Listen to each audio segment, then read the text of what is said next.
আল্লাহ বললেন খবরদার নিরাশ হবি না, লা তাইয়াসু মির রাহিল্লাহ। যত অন্যায় হোক, যত পাপ হোক, যত গুনাহ হোক, জায়নামাজটা বিছিয়ে দেন, ওযু করে সিজদায় পড়ে চোখের পানি ছেড়ে দেন, ক্ষমা চান। ক্ষমার মতো ক্ষমা চাইলে জীবনের সব গুনাহ maaf করে দিতে পারে কে? বিশ্বনবী বলেন আল্লাহর দয়ার কোনো সীমা নাই। প্রতিদিন আমি বিশ্বনবী আল্লাহি লা আস্তাগফিরুল্লাহ ওয়া আতুবু ইলাইহি ফিল ইয়াউমি আকসার মিন 70 মাররা। প্রতিদিন আল্লাহর দরবারে আমি বিশ্বনবী 70 বারের বেশি তওবা করি, ইস্তেগফার পড়ি। কয়বার? আকসার মিন 70 মাররা, more than 70 times in a day। একদিনে 70 বারের বেশি। এই নবীর কোনো গুনাহ নাই? গুনাহ আছে? কথা বলেন। বিশ্বনবীর কোনো গুনাহ আছে? ওনার কোনো পাপ নাই, পঙ্কিলতা নাই, নিষ্পাপ একজন মহামানব, একজন অসাধারণ ব্যক্তিত্ব। তিনিও প্রতিদিন 70 বারের বেশি তওবা করতেন। তাহলে আমরা যারা গুনার সাগরে হাবুডুবু খাই, আমাদের করা দরকার কয়বার? হ্যাঁ, আহা। রব্বুল আলামিন বললেন, গোলাম, যত বড় গুনার সাগরে তুমি হাবুডুবু খাও না কেন, তোমার জন্য আমার রহমতের দরজা খোলা আছে না নাই? আল্লাহ বললেন, গাফিরিয যামবি ওয়া কাবিলিত তাওবা। আমার কাজ হলো গুনাহ maaf করা, তওবা কবুল করা। শয়তানের কাজ হলো খালি ওয়াসওয়াসা দেওয়া, বান্দার কাজ হলো ওয়াসওয়াসা খেয়ে গুনাহ করা। আল্লাহ বলে, আমি আল্লাহর কাজ হলো খালি ক্ষমা করা। আল্লাহ বলেন, তোরা যদি পাপ না করতি আর আমার কাছে মাফ না চাইতি, তাহলে তোদেরকে ধ্বংস করে দিয়ে এমন এক জাতি আমি পৃথিবীর বুকে বানাতাম, পাঠাতাম, যারা সকালে পাপ করে দুপুরে মাফ চাইতো, দুপুরে পাপ করে রাতে মাফ চাইতো, আর আমি আল্লাহ ক্ষমা করে দিতাম। সুবহানাল্লাহ পড়ে। আল্লাহর কাছে সবচেয়ে প্রিয় জিনিস হচ্ছে ক্ষমা করা। কি করা? বান্দা যখন আল্লাহর কাছে ক্ষমা চায়, আল্লাহর কাছে ফিরে আসে, যে আমরা বলি তাওবা মানে টু রিটার্ন ব্যাক, ফিরে আসা, মনিবের কাছে ফিরে আসা, ভুলকে বুঝতে পারা, ক্ষমা চাওয়া, চোখের পানি ছাড়া। বিশ্বনবী বলেন, 2 ফোঁটা চোখের পানি আল্লাহর কাছে সবচেয়ে প্রিয়। এক হচ্ছে জিহাদের ময়দানে রক্তের ফোঁটা, 2 ফোঁটা পানি আল্লাহর কাছে সবচেয়ে প্রিয়। এক হচ্ছে জিহাদের ময়দানে রক্তের ফোঁটা, 2 হচ্ছে অনুতপ্ত বান্দার ক্রন্দনরত অবস্থায় চোখের পানির ফোঁটা। এই অনুতপ্ত বান্দার চোখের পানি আল্লাহর কাছে এত প্রিয়। অনুতপ্ত বান্দা যখন হাত তুলে মাথাটা নিচের দিকে করে চোখের পানি ছাড়ে, ওই চোখের পানি চোখ বেয়ে নাকের ডগা পেয়ে জমিনে পড়ার আগে ওই গুনাহগার বান্দারে মাফ করে দেয় কে? সাইয়েদনা আদম ভুল করলেন, আমরাও ভুল করি। সাইয়েদনা আদমকে আল্লাহ ক্ষমা করলেন, আমাদের গুনাহগুলো ক্ষমা করবে কে? সাইয়েদনা আদম দুনিয়ার বুকে এসে শত শত বছর আল্লাহর কাছে ক্ষমা চাইলেন। আল্লাহ বললেন, আদম, তোমাকে কয়েকটা কালিমাত, বাক্য আমি শিখিয়ে দেই, এই বাক্যগুলো দিয়ে অনুতপ্ত হয়ে ক্ষমা চাও, ক্ষমা করে দিব। সাইয়েদনা আদম পড়তে আরম্ভ করলেন, রব্বানা যালামনা আনফুসানা ওয়া ইল্লাম তাগফির লানা ওয়া তারহামনা লানাকুনান্না মিনাল খাসিরিন। আল্লাহ, পাপ করেছি, অন্যায় করেছি, ভুল করেছি, তুমি যদি মাফ না করো, মাফ করার কেউ নাই। ঠিক কি না? লানাকুনান্না মিনাল খাসিরিন। আল্লাহ, আমরা ক্ষতিগ্রস্তদের মধ্যে অন্তর্ভুক্ত হয়ে যাব। এজন্য সাইয়েদনা আদম আলাইহিস সালাম যা করলেন, ওই পদ্ধতিতে আমাদেরও তওবার দরকার আছে না নাই? তওবা কবুল হওয়ার জন্য কয়েকটা শর্ত আছে, শুনবেন। 1 নাম্বার শর্ত হচ্ছে অ্যাকনলেজমেন্ট, স্বীকারোক্তি, আল ইকরার। You have to acknowledge what you have done from sin. কি পাপ করছেন এগুলো গুনে গুনে আল্লাহরে বলবেন, আল্লাহ, আমি পাপী, আকাশের নিচে, এই জমিনের উপর আমার চেয়ে বড় পাপী কেউ নাই, আমি সবচেয়ে বড় পাপী, আমি নরপিশাচ, আমি নাদান, আমি মূর্খ, আমি নালায়েক। চিল্লায় কোন ঠিক কিনা? এইভাবে নিজেরা ছোট করেন আর স্বীকার জান, আল্লাহ, আমি পাপী, আমার চাইতে বড় পাপী কেউ নাই। আমরা সবাই পাপী, আমাদের 14 গোষ্ঠী পাপী। জোরে কোন ঠিক কিনা? সবাই পাপী, সব আমরা পাপ করেছি। আল্লাহ, আমার চেয়ে বড় পাপী কেউ নাই। এভাবে স্বীকার করেন, আল্লাহ, আমি এই পাপ করেছি, আমি নামাজ ছেড়েছি, আমি মিথ্যা সাক্ষী দিয়েছি, প্রতিবেশীর উপর জুলুম করেছি, অন্যায় করেছি, খারাপ আচরণ করেছি। একটার পর একটা স্বীকার জান। এগুলো স্বীকার গেলে খুশি হয় কে? 2 নাম্বার শর্ত নাদামা, অনুতপ্ত হওয়া, repentant. You have to be repentant what you have done from sins। আপনি অনুতপ্ত হন, আপনি চোখের পানি ছাড়েন, আপনি নত হন আর আল্লাহরে বলেন, আল্লাহ, আমি অনুতপ্ত, আর জীবনে করব না। 3 নাম্বার শর্ত হচ্ছে stop. what you have done from sins, যে পাপগুলো করেছেন এটা এখনই বন্ধ করেন। অনেকে কয় না এগুলা কইরা যাই, পরে কদরের রাতে মাফ চাবেন। আছে না নাই? ও যে কদর পাবে কোনো গ্যারান্টি আছে? কথা বলেন, আরে কদর তো অনেক দূরে, আরো একদিন যে বাঁচবো কোনো গ্যারান্টি? কথা কন। শ্বাস যেটা ভিতরে ঢুকালাম, ব্রেথ ইন, এই ব্রেথ আউট, শ্বাসটা বের করতে পারবো, কোনো গ্যারান্টি আছে? লা ইস্তাখিরুনা সাআতা ওয়া লা ইস্তাকদিমুন, এক সেকেন্ড আগেও আসে না, এক সেকেন্ড পরেও আসে না, সেটার নাম হচ্ছে মরণ। চিল্লায় বলেন ঠিক কি না? তার মানে আপনাকে থেমে যেতে হবে। থামেন, অনেক হয়েছে, আন্না, stop, what you have done from sins, থামেন, থেমে যান, আর করবেন না। 4 নাম্বার হচ্ছে to hate what you have done, যা আপনি করেছেন এটা মন থেকে ঘৃণা করেন। সুদ খেয়েছেন, অনুতপ্ত হয়েছেন, স্বীকার করেছেন, থেমেছেন, এবার এটা ঘৃণা করেন অন্তর থেকে, মন দিয়ে ঘৃণা করেন। 5 নাম্বার শর্ত হচ্ছে to determine that you never repeat this sin in your life again। আপনি আল্লাহরে ওয়াদা দেন, কমিটমেন্ট দেন, আর বলেন আল্লাহ আমার জীবনে পারত পক্ষে এই কাজ আমি আর করব না। এই পদ্ধতিতে যদি আমরা আল্লাহর কাছে ক্ষমা চাই, ক্ষমা করবে কে? চিল্লায় বলেন কে? আল্লাহ বলে গোলাম যখনই ক্ষমা চাইবি আমার দরজা তোর জন্য খোলা। 24/7, সপ্তাহের 7 দিন, মাসের 30 দিন, বছরের 365 দিন তওবার দরজা খোলা আছে না নাই? শুধু 2টা সময় তওবার রাস্তা বন্ধ করে দেয় কে? 1 নম্বরে বাদাল গারগারা, মালাকুল মউত যখন চলে আসে, রুহু নেয়ার জন্য যখন টানাটানি করে, মালাকুল মাউতের চেহারা যখন মুমূর্ষ রোগীটা দেখে ফেলে, মৃত্যুর পথযাত্রী যখন মালাকুল মাউতকে চাক্ষুষ দেখে ফেলে, তখন তওবার রাস্তা ব্লক করে দেয় কে? তখন তওবা আল্লাহর কাছে করলে এটা কবুল হবে? আজীবন চান্স পাইছে, করে নাই। মালাকুল মাউতকে যখন দেখে ফেলবেন তখন আর তওবার রাস্তা খোলা থাকবে না, ওটা ব্লক, ওটা বন্ধ করে দেয় কে? ফেরাউনও যখন মালাকুল মাউতকে দেখছে আর লোহিত সাগরে ডুবতে যখন পানি খাইছে, পানি খাইতে ফেরাউনের পেটটা এত বড় হয়ে গেছে, তখন ফেরাউন হাত তুলে বলে আনা মিনাল মুসলিমিন, কয় আমি মুসলমান। দেখছেন কত ভালো মানুষ? ফেরাউন না যদি মুসলমান হয় তা আমরা থেকে লাভ কি? কথা বলে তখন বলে আমি মুসলমান, তখন আর বাঁচার উপায় নাই। আল্লাহ বলে না, এখন করলে তো হবে না, তোমার সময় শেষ। কারণ তাকে যখন সাইয়েদনা মুসা আলাইহিস সালাম যাকাতের কথা বলল, সে বলল আমি যাকাত দিব না। সাইয়েদনা মুসা আলাইহিস সালাম বললেন আযাবের অপেক্ষা কর। আল্লাহ আযাব পাঠালেন, ফাখাসাফনা বিহি ওয়া বিদারিহিল আরদ, কারণকে সহ, কারণের সব সম্পদ সহ আল্লাহ জমিনে দাবিয়ে দিতে লাগলেন। কারণও যেতে লাগলো, হাঁটু পর্যন্ত যায় তার ভয় হয় না, কোমর পর্যন্ত যায় তার ভয় আসে না, গলা পর্যন্ত যখন মাটিতে দেবে যায় সেও হাত তুলে কয় আমি মুসলমান। কি কয়? একই সিস্টেম, ফেরাউনের সিস্টেম, আমি মুসলমান। মুসা আমার যত সম্পদ তোরে আর তোর আল্লাহরে দিয়ে দিলাম, আমারে বাঁচা। এতক্ষণ যাকাতই দেয় না, এখন সব দিয়া ফেলায়, কত বড় ডাকাত। তার মানে একেবারে ফাইনাল স্টেজে যখন আপনি পৌঁছে যাবেন, তখন যদি আল্লাহর কাছে ক্ষমা চান কোনো লাভ হবে? কথা কন।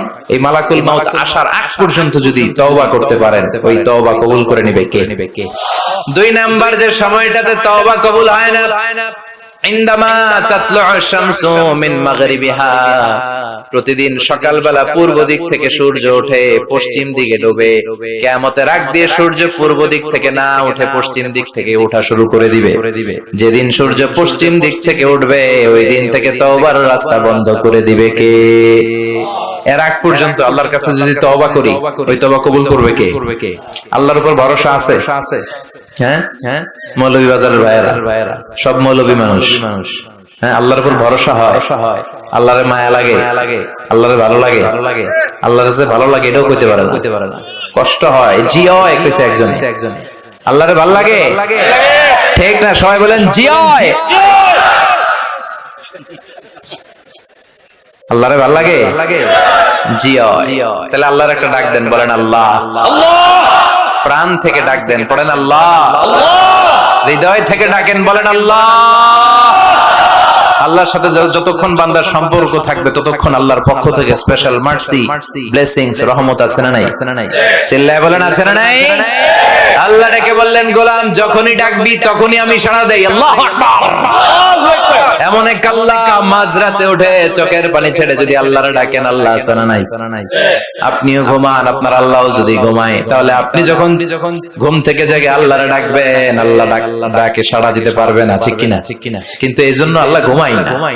আমরা ঘুমিয়ে পড়ি, আল্লাহ ঘুমায় না, কারণ উনি যদি ঘুমিয়ে যায়, আমার যদি ঘুম ভেঙে যায়, আমার কিছু লাগলে দিবে কে? উনি ছাড়া দেওয়ার কেউ নাই। সাইয়েদনা মুসা আলাইহিস সালাম আল্লাহর একবার প্রশ্ন করছেন, আল্লাহ আয়াগলিবুকান নাওমু, আপনার কি ঘুমে ধরে? সুবহানাল্লাহ কইবেন না? এই পৃথিবীতে মুসা আলাইহিস সালাম আল্লাহকে প্রায় এরকম অবাক করা প্রশ্ন করেছেন। আল্লাহকে জিজ্ঞেস করলেন, আল্লাহ সারাদিন আমি ছাগল চড়াই। মুসা আলাইহিস সালাম কি চড়াতেন? আপনারা ছাগল চড়াননি? হ্যাঁ, ছাগল চড়ান না? ছাগল চড়ানো সুন্নাহ, পারলে চড়াবেন। সহিহ বুখারীর বর্ণনা, মা মিন নাবিয়্যিন ইল্লা রাআল গানাম, এই পৃথিবীতে এমন কোন নবী নাই যে নবী ছাগল চড়ায় নাই। সুবহানাল্লাহ পড়েন। সাহাবারা বললেন, ইয়া রাসূলুল্লাহ আপনিও ছাগল চড়িয়েছেন? বিষ্ণু বললেন, হ্যাঁ আমিও তো মক্কার লোকদের ছাগল চড়িয়ে দিয়েছি অল্প কিছু পয়সার বিনিময়ে। আল্লাহু আকবার।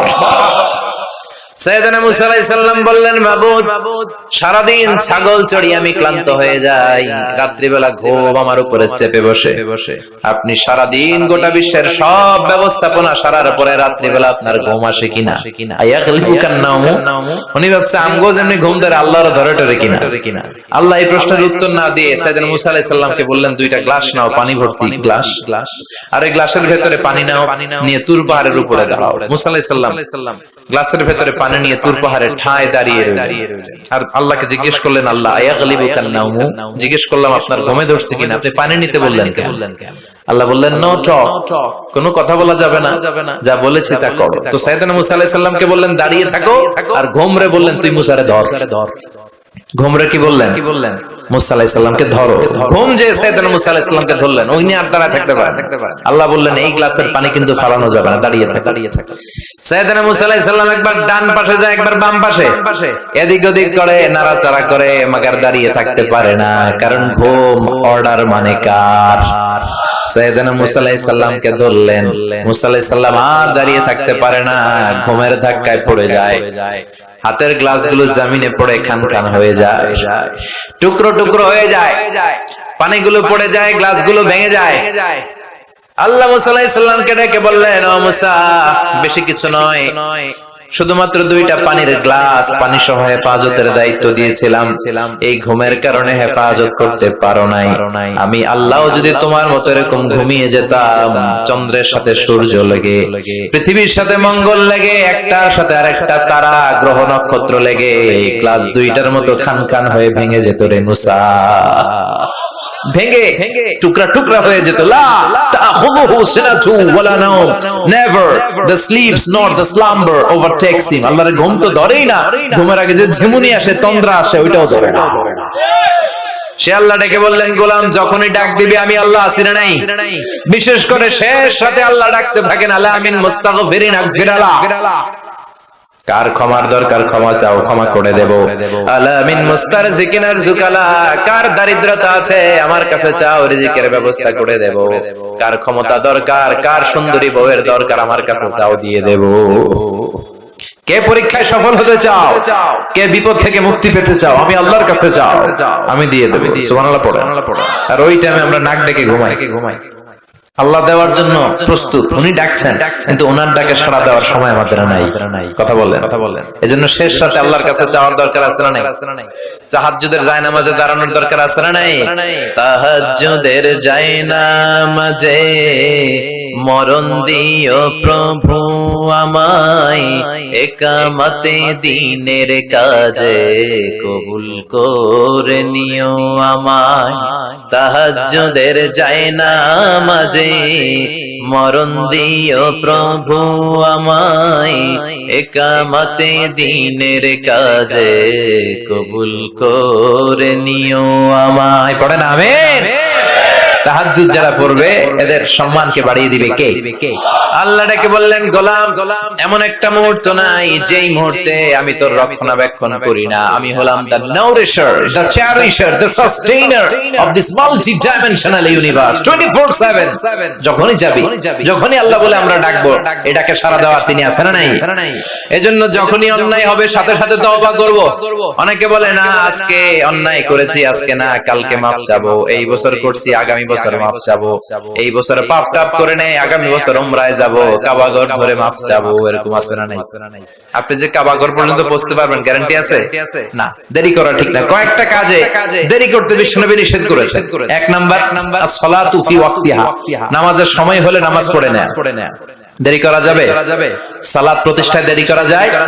সালাতে কায়েম করো, সালাতে কায়েম করো, হবে সম্মানী তুমি, হবে জান্নাতি তুমি, হবে সম্মানী তুমি, হবে জান্নাতি তুমি, দিবে কাল হাশরে শীতল ছায়া আরশে আজিম, রাব্বিয়াল আলা রাব্বিয়াল আযীম। ঠিক কি না? সালাতের সময় হবে তো সালাত করবেন। মাইয়েত, কেউ মারা গিয়েছে, সাথে সাথে দাফন কাফনের ব্যবস্থা করবেন। ছেলেমেয়েরা প্রাপ্ত বয়স্ক হয়েছে, বিয়ের ব্যবস্থা করবেন। ঋণী আপনি, হাতে অর্থ এসেছে, সাথে সাথে ঋণ দিবেন। এগুলোতে দেরি করা যাবে? 5 নাম্বার হচ্ছে আত-তাওবা ফাওরান, পাপ হয়েছে কোনো দেরি নয়, কালকে নয়, সকালে করেছি রাতে নয়, যখনই পাপ করেছি সাথে সাথে তওবা করব। কার কাছে? চোখের পানি ছেড়ে দেন আল্লাহর কাছে, কায়মন বাক্যে চোখের পানি ছেড়ে তওবা করেন। অনেকে মনে করে হুজুর ডেকে তওবা করানো লাগে। কথা কন, মৌলভী বাজারে এগুলা নাই, আছে। মনে করে যে পীর সাহেব হুজুরের হাতে হাত রেখে তওবা করতে হবে, ইমাম সাহেবকে লাগবে, বড় হুজুরের লাগবে, হুজুর আসতে না পারলে মনে হয় তওবা হবে না। এরকম চিন্তা ভাবনা করার কোনো সুযোগ আছে না। আপনার রবের কাছে আপনি ক্ষমা চাইবেন, কাউরে লাগবে না। চোখের পানি ছাড়েন, আল্লাহরে ওয়াদা দেন আল্লাহ আর করবে না। আল্লাহর কাছে ক্ষমা চান, আপনারে ক্ষমা করবে কে? উনি হচ্ছেন ক্ষমাশীল। প্রতিনিয়ত ক্ষমা চান, যতবার অন্যায় হবে ক্ষমা চান। বিশ্বনবী প্রতিদিন ক্ষমা চাইতেন কয়বার? চিল্লায় বলেন।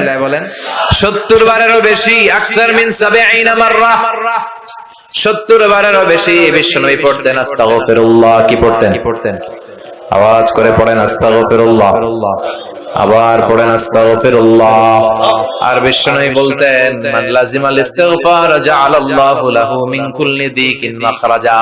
সব সময় যে ইস্তিগফার পড়বে সে যদি কোনো বিপদে আটকে যায়, বিপদ থেকে উদ্ধার করবে কে? আমাদেরকে বিপদ থেকে উদ্ধার করে কে? না আমাদের বড় পীর সাহেব, না আপনাদের এখানে শাহজালাল ইয়ামানির মাজার আছে তো উনি উদ্ধার করে এলাকার লোকদেরকে। হ্যাঁ, উদ্ধার করে কে? বাঁচাতে পারে কে? তরাতে পারে কে? সুস্থ রাখতে পারে কে? সফলতা দান করতে পারে কে? জান্নাত দিতে পারে কে? আল্লাহ ছাড়া কেউ কিছু করতে পারে না, এমনকি বিশ্বনবীও কিছু করতে পারে না। ঠিক কিনা? বিশ্বনবীর কাছেও চাওয়া যায় না, কারণ বিশ্বনবী নিজেও চাইতেন কার কাছে? বিপদে আপদে সব সময় আমরা একটা সত্তার কাছে চাই। চিল্লায় বলেন তিনি কে? এজন্য বিশ্বনবী বলতেন যারা এই সব সময় ইস্তিগফারের সাথে লেগে থাকবে তারা প্রথমত আল্লাহর কাছে বিপদ থেকে মুক্তি পেয়ে যাবে। বিপদে পড়লেই মুক্তি। মান লাজিমাল ইস্তিগফার জাআলাল্লাহু লাহু মিন কুল্লি দিকিন মাখরাজা ওয়া মিন কুল্লি হাম্মিন ফারাজা। আর আপনাকে দুশ্চিন্তা মুক্ত করে দিবে কে? এগুলো হচ্ছে ফাদাইলুল ইস্তিগফার, ইস্তিগফারের ফজিলত। বিপদে পড়বেন আপনার বিপদ মুক্ত করে দিবে, টেনশন মুক্ত করে দিবে। আমাদের সমাজে টেনশন আছে না নাই? মৌলভী বাজারে মাশাআল্লাহ এগুলো নাই। হ্যাঁ, কি টেনশন বলেন? কিসের এত টেনশন আপনাদের? সবার চেহারা কত সুন্দর, কি হাসি খুশি, হ্যাঁ, খেয়ে দে নাদুস সবাই। কিসের টেনশন বলেন? কিসের? জীবনের টেনশন, মরণের টেনশন, ক্যারিয়ারের টেনশন, বাড়ি ভাড়া, বিদ্যুৎ বিল, পুলিশের দৌড়ানি, র্যাবের দৌড়ানি আছে না নাই? এই এলাকায় এগুলো নাই। তার মানে টেনশনের শেষ নাই। রাস্তায় বেরিয়েছে যে কোনো মুহূর্তে সড়ক দুর্ঘটনা আছে না নাই? যে কোনো মুহূর্তে চলে যেতে পারে। কে আগে যাবে কে পরে যাবে কোন সিরিয়াল নাই। মুরব্বীরা বেঁচে থাকে, মাঝে মাঝে যুবকরা মরে যায়। হাসপাতালে রোগীগুলো বেঁচে থাকে, ডাক্তার মরে যায়। কথা কন নাকি মৌলভী বাজারে ডাক্তার মরে না? হ্যাঁ, এই এলাকার ডাক্তাররা মরে না? মরে। কে যে কখন চলে যাবে কোনো হদিস নাই। তো এই যে এত জীবনের টেনশনে অনেকে হার্ট অ্যাটাক করে। এই টেনশন মুক্ত করে দিবে কে? যদি সব সময় ইস্তিগফার পড়েন বিপদ মুক্ত করবে আল্লাহ, টেনশন মুক্ত করবে। ওয়ায়ারযুকহু মিন হাইসু লা ইয়াহতাসিব, এমন জায়গা থেকে আল্লাহ রিজিকের ব্যবস্থা করে দিবেন যেটা আপনি কল্পনাও করতে পারেন নাই। সুবহানাল্লাহ পড়বেন না? আবার বিশ্বনবী বললেন সব সময় যারা ইস্তিগফার পড়বে আল্লাহর কোনো আযাব তাদের উপর আসবে না। সুবহানাল্লাহ পড়েন। আল্লাহর কোরআন সাক্ষী, আল্লাহ বললেন ওয়া মা কানাল্লাহু মুআযযিবাহুম ওয়া হুম ইস্তাগফিরুন।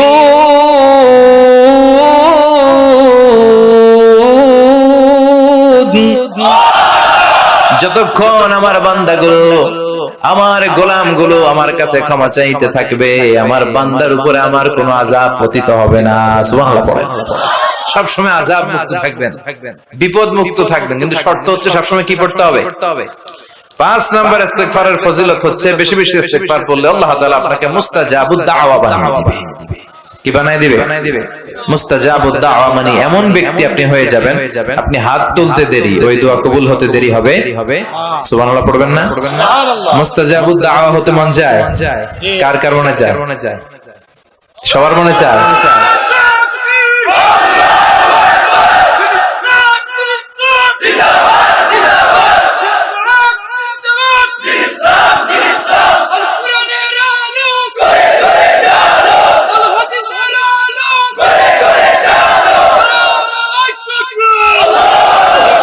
আমাদের সবাইকে তুমি মুস্তাজাবুদ দাওয়া হিসেবে কবুল করো। আপনারা ইমাম আহমদ ইবনে হাম্বলের নাম শুনেছেন? অনেক বড় মুহাদ্দিস ছিলেন, হাম্বলি মাযহাবের অনেক বড় ইমাম। উনি একক হাদিসের গ্রন্থ হিসেবে পৃথিবীর সবচাইতে বড় হাদিসের কম্পাইলেশনটা নিজে করেছেন, মুসনাদ আহমদ ইবনে হাম্বল। 40,000-এর মতো হাদিস আছে ওই কিতাবে। তিনি তার শেষ জীবনটা সফর করে করে দেশ থেকে দেশ, দেশান্তরে ছুটে বেরিয়েছেন। তিনি হাদিস সংগ্রহের কাজে এক সফরে বেরিয়েছেন, লম্বা সফরে, ওনার জীবনী থেকে নেয়া। ওই লম্বা সফরে প্রচন্ড শীতের রাতে উনি এক মসজিদে আটকেছেন। এত কুয়াশা, এত ঠান্ডা, এত স্নো পড়ছে। উনি ভাবলেন এক কাজ করি, এই মসজিদটাতে রাতে আমি ঘুমিয়ে পড়ি, ফজর বাদ আমি সফরে বেরোবো, আবার নতুন করে নতুন উদ্যমে হাদিস সংগ্রহের কাজে আমি বেরিয়ে পড়ব।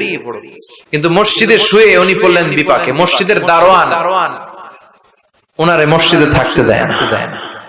উনি বললেন, বাবা আমি ফজরের সালাতে এই মসজিদে পড়ব নিয়ত করেছি, আমি ফজরের মুসল্লি, রাতটা তুমি কাটাতে দাও, আমি সকাল হতে না হতেই চলে যাব। কিন্তু দারোয়ান তো থাকতে দেয় না, নাছোড়বান্দা। সে বলল, বেরোন, মসজিদে থাকা যাবে না, বের হয়ে যান। কারণ দারোয়ান চিনতে পারেনি যে উনি জগৎ বিখ্যাত মুহাদ্দিস, এত বড় আলেমে দ্বীন। দারোয়ান ওনাকে চিনেনি। উনি বাধ্য হলেন মসজিদ থেকে বেরোতে। মসজিদ থেকে বেরোয় হাঁটতে লাগলেন আর শীতে কাঁপতে লাগলেন। হঠাৎ দেখলেন একটা বাজার, আর ওই বাজারে খাব্বাস যুবক রুটি বিক্রেতা রুটি বানায়। কি বানায়? ওই খাব্বাসকে যে সালাম দিলেন, আসসালামু আলাইকুম, বাবা আমি তোমার রুটির দোকানের পাশে বসতে চাই, একটু আগুন পোহাতে চাই, যদি তুমি অনুমতি দাও। খাব্বাস বলে, আহলান ওয়া সাহলান ওয়া মারহাবান বিক, আসেন বসে যান, বিশ্রাম নেই, আগুন পোহা। আপনি আগুন পোহালে আমার ক্ষতি কি? সুবহানাল্লাহ কইবেন না? কি ভদ্র যুবক। সাইয়েদনা ইমাম আহমদ ইবনে হাম্বল আল্লাহর শুকরিয়া করলেন, বসলেন, আগুন পোহাতে লাগলেন আর হাদিসের বই পড়তে লাগলেন। আর দেখলেন এই খাব্বাস রুটি দোকানদারের মালিক, যুবক রুটি বিক্রেতা, রুটি বানায় আর কিছুক্ষণ পর পর পড়ে আস্তাগফিরুল্লাহ, কিছুক্ষণ পর পর সে শুধু পড়ে আস্তাগফিরুল্লাহ। রুটি বানায় পড়ে আস্তাগফিরুল্লাহ, খামির বানায় পড়ে আস্তাগফিরুল্লাহ, চুলার মধ্যে রুটি ঢুকিয়ে দেয় আর পড়ে আস্তাগফিরুল্লাহ, শুধু আস্তাগফিরুল্লাহ। কেউ রুটি কিনতে আসলে তাকে রুটি দেয় আর পড়ে, টাকা নিয়ে ক্যাশ বক্সে রাখে আর কি পড়ে, শুধু এটাই। ইমাম আহমদ ইবনে হাম্বল কৌতূহলবশত জিজ্ঞেস করলেন, ইয়া শাব মালাক দাইমান তাকরাউনা আস্তাগফিরুল্লাহ, হে যুবক ঘটনা কি? আসার পর থেকে খালি দেখতেছি আস্তাগফিরুল্লাহ, আস্তাগফিরুল্লাহ, আস্তাগফিরুল্লাহ। কেন? যুবক বলে, ইস্তিগফার বেশি বেশি পড়ার কারণে আমি জীবনে অনেক কিছু পেয়েছি। কি পেয়েছো? জাআলানিল্লাহু তাআলা মুস্তাজাবাদ দাওয়া। এই দোয়ার বরকতে আমার আল্লাহ আমারে মুস্তাজাবুদ দাওয়া বানিয়ে দিয়েছে। আমি যা চাই তাই ভাই, যা দোয়া করি তাই কবুল। সুবহানাল্লাহ কইবেন না? ইমাম আহমদ ইবনে হাম্বল তো অবাক, বলে কি এই ছেলে, আমি এত বড় মুহাদ্দিস, আমিও তো মুস্তাজাবুদ দাওয়া নই, আমিও তো না, কি করে সে মুস্তাজাবুদ দাওয়া হলো? আরো কৌতূহল নিয়ে জিজ্ঞেস করলেন, আনতা মুস্তাজাবুদ দাওয়া, তুমি মুস্তাজাবুদ দাওয়া, ওয়া কাইফা যালিক, কিভাবে এটা সম্ভব, কেমন করে হলে? সব দোয়া তোমার কবুল হয়েছে? সে বলল, হ্যাঁ, আমি জীবনে যা চেয়েছি আমার সব দোয়া আল্লাহ কবুল করে নিয়েছে, তবে একটা দোয়া ছাড়া। কয়টা? কথা বলেন। এবার ওনার কৌতূহল আরো বেড়ে গেল। সব দোয়া কবুল হয়েছে, আবার একটা কবুল হয় না, এটা কেমন কথা? উনি কৌতূহল নিয়ে জিজ্ঞেস করলেন, ইয়া শাব আইয়ু দুআইন যালিক, ওটা কোন দোয়া? যে দোয়া এখনো তোমার কবুল হয় না। এবার যুবক বলতে আরম্ভ করলো, আমি জীবনে যত দোয়া করেছি প্রতিটা দোয়াই আল্লাহ কবুল করে নিয়েছে, একটা দোয়া ছাড়া সেটা আল্লাহ কবুল করে নাই। সেটা হচ্ছে আমি জীবনে আল্লাহর কাছে চেয়েছি, আল্লাহ শুনেছি এই জামানার সবচেয়ে বড় মুহাদ্দিস, ওনার নাম নাকি ইমাম আহমদ ইবনে হাম্বল, আমি যেন ওনাকে আমার দুটি নজর দিয়ে দেখে মরতে পারি, আল্লাহ তুমি কবুল করো। এই দোয়াটা আমি প্রতিদিন করি, কিন্তু আল্লাহ কবুল করে না, আমার এই দোয়াটা কবুল হয় নাই, বাকি সব দোয়া কবুল হয়েছে। ইমাম আহমদ ইবনে হাম্বল আর ধৈর্য ধারণ করতে পারলেন না, চোখের পানি ছেড়ে দিলেন। আর যুবককে বললেন, ইয়া শাব, তোমার এই দোয়াটাও কবুল হয়েছে, তোমার এই দোয়াটাও আল্লাহর কাছে কবুল হয়েছে। আনা আহমদ ইবনে হাম্বল, আমি সেই আহমদ ইবনে হাম্বল মুহাদ্দিসুদ দাহর, আমার সাথে দেখা করার জন্য আল্লাহ আমার দরবারে তোমারে পাঠায় নাই, আমারে তোমার দরবারে নিয়ে এসেছে। আমি আহমদ ইবনে হাম্বল মুহাদ্দিসুদ দাহর, এই যুগের সবচেয়ে বড় মুহাদ্দিস, আমি সেই ব্যক্তি। এবার যুবক আর ধৈর্য ধারণ করতে পারে না, চিৎকার দিয়ে আল্লাহর শুকর আদায় করে সাইয়েদনা ইমাম আহমদ ইবনে হাম্বলকে জড়িয়ে ধরে, হাতে হাত রেখে মুসাফা করে, কপালে চুমু খায় আর বলে, ইমাম আপনি ঠিকই বলেছেন, আজকের এই গভীর রজনীতে আমার এই দোয়াটাও আল্লাহ কবুল করে নিল। মুস্তাজাবুদ দাওয়া। সব সময় যদি এভাবে ইস্তেগফারের সাথে লেগে থাকা যায়, ইস্তেগফারের আমলটা যদি করা যায়, এখানকার যারা আছেন এদের মধ্যে অনেকে মুস্তাজাবুদ দাওয়া হয়ে যাবে। মুস্তাজাবুদ দাওয়ার কিছু শর্ত আছে, হালাল ঢুকাইতে হবে ভিতরে। কি ঢুকাইতে হবে? হারাম দিয়ে যদি লা ইয়াদখুলুল জান্নাতা জাসাদুন গুযিয়া বিহারাম, হারাম খেয়ে নাদুস নুদুস হয়ে পুষ্ট হয়ে যে দেহটা বড় হয়, ওই দেহ কশিন কালো জান্নাতে ঢুকবে না। ইন্নাল্লাহা তাইয়্যিব লা ইয়াকবালু ইল্লা তাইয়্যিবা। আবার আল্লাহ পবিত্র, আল্লাহ পবিত্র ছাড়া কোনো কিছু কবুল করেন না। আপনি হারাম টাকা দিয়ে 10 কোটি টাকা দিয়ে মৌলভীবাজারের সবচাইতে আই ক্যাচিং একটা মসজিদ বানিয়েছেন, আল্লাহর কাছে এটার কোনো দাম নাই। কথা কন। আর আপনি মসজিদের নির্মাণ কাজে আপনার পকেটে টাকা নাই, বাজার করে যাচ্ছিলেন, 5 টাকার একটা খুচরা নোট দান করেছেন, এটার মর্যাদা আল্লাহর কাছে বেশি, কারণ এটা হালাল উপার্জন দিয়ে দান করেছেন। আর হারাম উপার্জন থেকে 10 কোটি টাকার মসজিদ বানালো আপনার আমলনামায় কিছুই যুক্ত হবে না। চিল্লায় এখন ঠিক কি না? এজন্য সবসময় হালাল খাইতে রাজি আছেন তো প্রিয় ভাইয়েরা? খেয়াল রাখবেন, হালাল এটা বরকতময়, হালাল এটা কল্যাণকর, হালাল এটা পবিত্র, হালাল এটা স্বাস্থ্যকর, হালাল যেটা এটা পরিবেশ বান্ধব। সুবহানাল্লাহ পড়েন। এজন্য আমরা সব সময় জীবনের প্রতিটি অঙ্গনে হালাল মেইনটেইন করব। কি মেইনটেইন? আমরা এই হালাল হারামেও ভাগ করি। কি করি? অনেক লোক আছে, এই লোকেরা যদি আপনি শুকরের গোশত ভাইজা দেন, সরকারি চাকরিজীবী বাংলাদেশের মুসলমান ভাই, শুকরের গোশত খাবে? কথা কন। কেন খায় না? কারণ এটা যেই লোকটা হারাম হওয়ার কারণে শুকরের গোশত খায় না, ও কিন্তু টেবিলের নিচ দিয়ে ঠিকই হারাম ঘুষ লক্ষ লক্ষ টাকা রিসিভ করে। চিল্লায় এখন ঠিক কিনা? তার মানে হারামের মধ্যে ভাগ করে ফেলাইছি আমরা। সুবিধাজনক হারাম নেই, হারাম খাই, ওইটাতে আপত্তি নাই, কিন্তু যেটাতে অসুবিধা ওইটার সাথে আমরা নাই। চিল্লায় এখন ঠিক কিনা? খাওয়ার ক্ষেত্রে মুসলমানরা হালাল খুঁজে, ফুড হালাল ফুড খুঁজে, কিন্তু অর্থের ক্ষেত্রে হালালের বাস বিচার করে না। টেবিলের নিচ দিয়েও নেয়, উপর দিয়েও নেয়, আবার পারলে বন্দুক ঠেকাইয়াও নেয়। আছে না নাই? মৌলভীবাজারে মাশাআল্লাহ এগুলো নাই। কি আছে? আল্লাহ হেফাজত করো। তাহলে বুঝলাম হালালে বরকত, হারামে কোনো বরকত আছে? কথা বলেন। আচ্ছা আওয়াজ করে উত্তর দেন তো, গরুর গোশত খাওয়া হালাল না হারাম? কুকুর খাওয়া হারাম। গরু হালাল, কুকুর হারাম। আচ্ছা দেখেন, প্রতিদিন বাংলাদেশের বাজারগুলোতে, বিয়ের অনুষ্ঠানগুলোতে, যে কোনো অনুষ্ঠান হলে খাবার দাবারের জন্য গরুর গোশত জবাই হয় না কুকুর জবাই হয়? গরু জবাই হয়, কুকুর জবাই হয় না। কুকুর বেঁচে গেল আর গরু মরল, ঠিক কিনা? আচ্ছা, বছরে যে বাচ্চা দেয়, গাভী বাচ্চা দেয় বেশি না কুকুর বাচ্চা দেয় বেশি? গাভী বছরে দেয় কয়টা? কুকুর দেয় কয়টা? হ্যাঁ, 5টা 7টা। কোনো জন্ম নিয়ন্ত্রণ নাই তো ওদের। দাদা আসছে, দিচ্ছে আর। তো গরু আমরা খাইলাম বেশি, কুকুর খাইলাম না। গরু বাচ্চা দিলেও কম, কিন্তু কুকুর বাচ্চা দিলেও বেশি। এবার সারা বাংলাদেশের সবগুলো জেলাতে মিলিয়ে যদি আপনি হিসাব করেন, বলেন তো বাংলাদেশে গরু বেশি না কুকুর বেশি?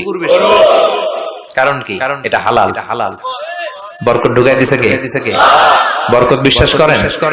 হ্যাঁ, মুসলমানরা বরকতে বিশ্বাস করে। 10 লক্ষ টাকা প্রতি মাসে ইনকাম, মাস শেষে কিচ্ছু থাকে না, আরো ঋণ।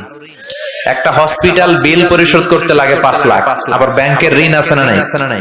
আর রিকশাওয়ালার পুরা মাসে ইনকাম 5,000, ওইটা দিয়া ছোট্ট একটা জায়গায় বাসা ভাড়া দেয়, ছেলে মেয়েদেরকে পড়ায়, হ্যাঁ, স্ত্রীকে এটা সেটা কিনে দেয়, আবার মাস শেষে 400-500 টাকা থাকে।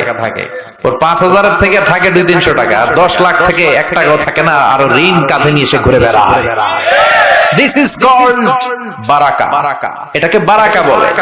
জন্য বরকতে বিশ্বাস করতে হবে, অল্পে তুষ্ট থাকতে হবে, অল্প খান, অল্প পড়েন, অল্প জমান, যতটুকু লাগবে এতটুকুর জন্য কষ্ট করতেই হবে। কিন্তু সম্পদের পাহাড়, ব্যাংক ব্যালেন্স, গাড়ি বাড়ি, সোনা দানা, এফডিআর, প্রাইজ বন্ড, সঞ্চয়পত্র, একটার পর একটা টাকার পিছে যে আমরা ছুটছি, এটা ইসলাম আমাদের শিখায় না। আমরা বরকতে বিশ্বাসী, আমরা হালাল খাবো, রাজি আছেন? আর সব সময় পড়বো কি? আস্তাগফিরুল্লাহ। ইস্তিগফারের ফজিলত শুনে মনটা ভরছে, আল্লাহর প্রতি আস্থা জেগেছে, এবার প্রাণ ভরে পড়েন আস্তাগফিরুল্লাহ, হৃদয় দিয়ে পড়েন আস্তাগফিরুল্লাহ, মন থেকে আল্লাহরে ডাকেন, পড়েন আস্তাগফিরুল্লাহ। আবার বিষ্ণু বললেন আস্তাগফিরুল্লাহ আল্লাযী লা ইলাহা ইল্লা হুয়াল হাইয়ুল কাইয়্যুম ওয়া আতুবু ইলাইহি। এই ইস্তিগফারটা যে পড়বে, যুদ্ধের ময়দান থেকে পালিয়ে গেলে অনেক বড় কবিরা গুনাহ হয়, এই কবিরা গুনাহকারী সম্পাদনকারী লোকটারেও maaf করে দিবে কে?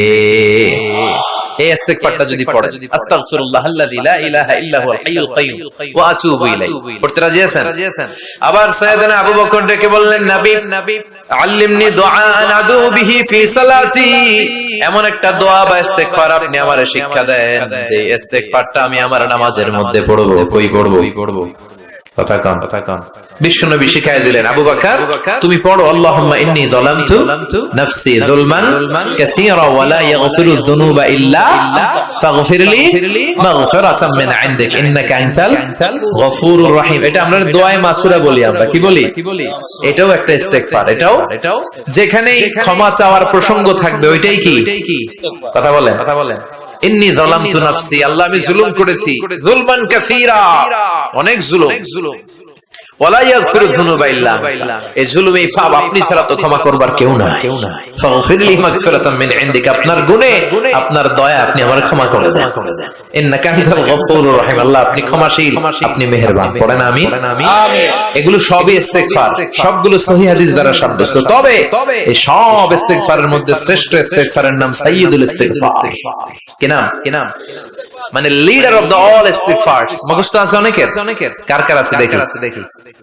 আছে মাশাআল্লাহ, অনেকের আছে। যাদের নাই তারা মুখস্থ করবেন, গুগলে ঢুকবেন, স্মার্টফোনের ভিতরে ঢুকবেন। স্মার্টফোন এখন ছেলেপেলারা শুধু ওই বিপিএল এর খেলা আছে না নাই? এই খেলা দেখা, ওই নাচানাচি, ওই ফেসবুকিং, এগুলো নিয়ে ব্যস্ত। এই ফেসবুকটা এসে সব শেষ করে দিল। লেখাপড়া এখন কিচ্ছু নাই, এখন পরীক্ষার হলো ফেসবুকিং করে। আছে না নাই? না, এগুলো নিয়ন্ত্রিত ব্যবহার করবেন, তা না হলে আপনার সময় সব শেষ হয়ে যাবে। এই গুগলে ঢুকে আপনি লিখবেন সাইয়্যিদুল ইস্তিগফার। এই সাইয়্যিদুল ইস্তিগফার লিখলেই সাইয়্যিদুল ইস্তিগফার বানান সহ চলে আসবে। মৌলভীবাজার ভাইরা, এটা মুখস্থ করতে হবে। বিষ্ণু বলেছেন, কেউ যদি দিনের বেলা এই সাইয়্যিদুল ইস্তিগফার পড়ে, ওই দিনে মৃত্যু হলে সে জান্নাতি। এই সাইয়্যিদুল ইস্তিগফার যদি কেউ রাতে পড়ে, ওই রাতে মৃত্যু হলে সে জান্নাতি। এই সাইয়্যিদুল ইস্তিগফার মুখস্থ না করে থাকা যায়? কথা বলেন। আল্লাহুম্মা আনতা রাব্বি লা ইলাহা ইল্লা আনতা খালাকতানি ওয়া আনা আবদুক ওয়া আনা আলা আহদিকা ওয়া ওয়া'দিকা মাসতাতা'তু আউযু বিকা মিন শাররি মা সানা'তু আবু'ু লাকা বিনি'মাতিকা আলাইয়া ওয়া আবু'ু বিযামবি ফাগফিরলি ফাইন্নাহু লা ইয়াগফিরুয যুনুবা ইল্লা আনতা। পড়েন আমিন। চিল্লায় পড়েন আমিন। তাহলে তাওবা ইস্তিগফার, পাপ হইলেই এই তাওবা ইস্তিগফারের দরকার আছে না নাই? প্রতিদিন কয়বার? কমসে কম 100 বার। ইস্তিগফার কয়বার পড়বো? রাস্তা দিয়ে হেঁটে যাচ্ছেন, বাজারের ব্যাগ হাতে, কিচ্ছু করার নাই, কি পড়বেন? আস্তাগফিরুল্লাহ। চিল্লায় পড়েন, কি পড়বেন? বিষ্ণু বলতেন, জিহ্বাটারে ভিজিয়ে রাখো আল্লাহর জিকির দিয়ে। লা ইয়াজালু লিসানুকা রাতবান মিন যিকরিল্লাহ, একটা মুহূর্তও যেন আল্লাহর জিকির ছাড়া সময়টা না কাটে। ঠিক কি না? লা ইলাহা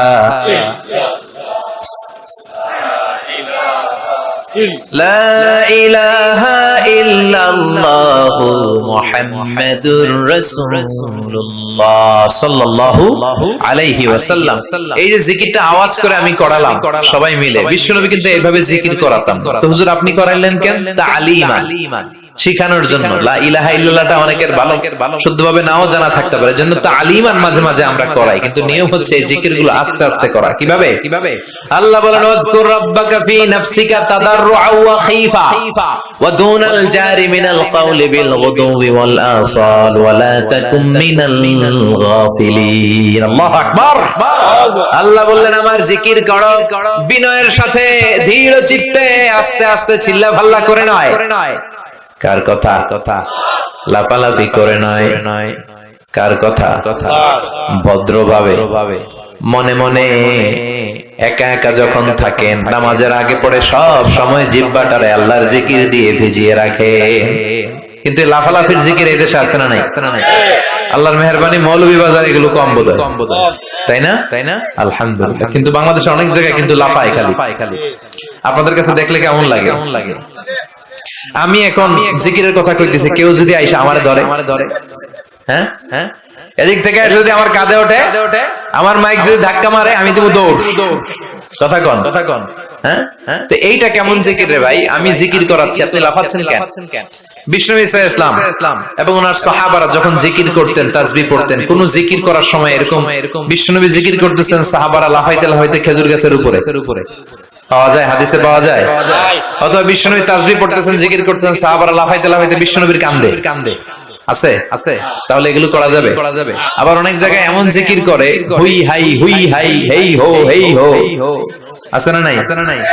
হ্যাঁ, ওই যে কয় বসেন না, এগুলো ভুল, এগুলো আমরা করব না, এগুলো আমরা করব না। এই যেটা উচ্চারণ করলো, এই কথাটা বলতেই পারি না কোথাও। বললেই আমি মাহফিলে ওই দুই একজন উঠলে আমি উঠতে দেই না, তো আমি বলি এই উঠলেন কেন? বসেন। তখন সবাই শুরু করে বসেন।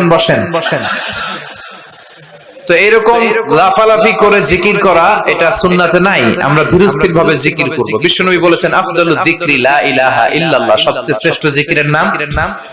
আবার এটার নাম কালিমায়ে তাইয়্যিবা। এটার নাম কি? বিশ্বনবী বললেন মান ক্বালা লা ইলাহা ইল্লাল্লাহ মুখলিসান মিন কলবিহি দাখালাল জান্নাহ। ইয়াকিনের সাথে, ঈমানের সাথে একবার যে তার জীবনে পড়তে পারলো লা ইলাহা ইল্লাল্লাহ, তার জান্নাতের মালিক বানায়া দিবে কে? আবার আল্লাহ বললেন দারাবাল্লাহু মাসালান কালিমাতান তাইয়্যিবাতান কাশাজারাতিন তাইয়্যিবাতিন আসলুহা সাবিতুন ওয়া ফারউহা ফিস সামা। সুবহানাল্লাহ পড়েন। এটার নাম দিলেন আল্লাহ কালিমায়ে তাইয়্যিবা। এই লা ইলাহা জিকিরের নাম কি বলেন? কালিমায়ে পবিত্র বাক্য। এর চেয়ে পবিত্র আর হয় না। মুস্তাদরাকে হাকিম সহিহ ইবনে হিব্বানে এসেছে, সাইয়েদনা মুসা আলাইহিস সালাম আল্লাহকে জিজ্ঞেস করলেন, আল্লাহ এমন একটা দোয়া, এমন একটা জিকির আপনি আমারে শিক্ষা দেন যে জিকিরটা দিয়ে আমি আপনারে ডাকবো। কে প্রশ্ন করলেন? মুসা আলাইহিস সালাম। উত্তর করেন, কে প্রশ্ন করেছে? মুসা আলাইহিস সালাম। কাকে প্রশ্ন করেছে? কি প্রশ্ন করেছে? যে আল্লাহ এমন জিকির শিক্ষা দেন যেটা আমি ছাড়া কেউ জানবে না, আমি আপনারে ডাকবো এটা দিয়ে। আল্লাহ বললেন মুসা তুমি পড়ো লা ইলাহা। মুসা আলাইহিস সালাম বলেন আল্লাহ এটা কি কইলে? আমি বললাম এমন একটা যেটা দিয়ে আমি ডাকবো আর কেউ জানে না। এটা তো সবাই জানে, এটা জাতীয় জিকির, এটা আন্তর্জাতিক জিকির, সবার মুখস্থ। আল্লাহ বললেন এটাই শ্রেষ্ঠ জিকির, এর চেয়ে শ্রেষ্ঠ জিকির আর হয় না। আল্লাহ ডেকে বললেন মুসা লাউ তাদউ লা ইলাহা ইল্লাল্লাহ ফি কাফফা ওয়াস সামাওয়াতু ওয়াল আরদু ফি কাফফা, সাত আকাশ সাত জমিন যদি এক পাল্লায় রাখো, লা ইলাহাকে যদি আরেক পাল্লায় রাখো, লা রাজাহাত কাফফাতু লা ইলাহা ইল্লাল্লাহ, মুহূর্তের মধ্যে লা ইলাহার পাল্লাটা ভারী হয়ে যাবে। সাত আকাশ সাত জমিন এক পাল্লায়, লা ইলাহা আরেক পাল্লায়, ভারী হবে কোনটা? সবসময় লা ইলাহা জিকির করতে রাজি আছেন? আবার বিশ্বনবী বলছেন আহাব্বুল কালামি ইলাল্লাহি আরবা, আল্লাহর কাছে সবচেয়ে প্রিয় কথা চারটি। মৌলভীবাজারের ভাইয়েরা চিল্লায় কোন আল্লাহর কাছে সবচেয়ে প্রিয় কথা কয়টি? জোরে বলেন কয়টি? এক হলো সুবহানাল্লাহ, দুই হলো আলহামদুলিল্লাহ, তিন হলো লা ইলাহা ইল্লাল্লাহ, চার হলো আল্লাহু আকবার। এই চারটা কথা আল্লাহর কাছে প্রিয়। পড়তে রাজি আছেন?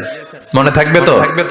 আবার সাইয়েদনা আব্দুল্লাহ ইবনে আমর ইবনে আল-আস বলেন, রাআইতু রাসূলুল্লাহ সাল্লাল্লাহু আলাইহি ওয়াসাল্লাম ইয়াকিদু তাসবিহা ফি ইয়ামিনিহি, আমি বিশ্বনবীকে ডান হাতের আঙ্গুলের গিড়ার ভেতরে তাসবিহ পড়তে দেখেছি। সুবহানাল্লাহ পড়েন। আপনাদের ডান হাতে আছে সবার? উঠান দেখান আমার এইভাবে। এই তো সবার হাত দেখা গেছে। এবার আঙ্গুলগুলো এরকম করেন আমার মতো, এই যে এরকম, এই আঙ্গুলটা এখানে নিয়ে সালাত শেষে সুবহানাল্লাহ 33 বার এভাবে শুরু করবেন, সুবহানাল্লাহ সুবহানাল্লাহ সুবহানাল্লাহ সুবহানাল্লাহ সুবহানাল্লাহ। কারণ সাইয়েদনা আব্দুল্লাহ ইবনে আমর ইবনে আল-আস বিশ্বনবীকে আঙ্গুলের গিরার মধ্যে এভাবে সুবহানাল্লাহ পড়তে দেখেছে। এই আঙ্গুলের গিরা কিয়ামতের দিন আপনার পক্ষে আল্লাহর কাছে সাক্ষী দিবে। হাত নামান। তাসবিহ পড়েন না অনেকে? ওটা জায়েজ প্রয়োজনে, কিন্তু এটা বেশি সুন্নাহ, সুন্নাহর কাছাকাছি। নিজের আঙ্গুলের গিড়ায় করা, বিশ্বনবী এইভাবে করতে রাজি আছেন সবাই? আল্লাহর জিকির করতে ভালো লাগে? আল্লাহ বলে ফাযকুরু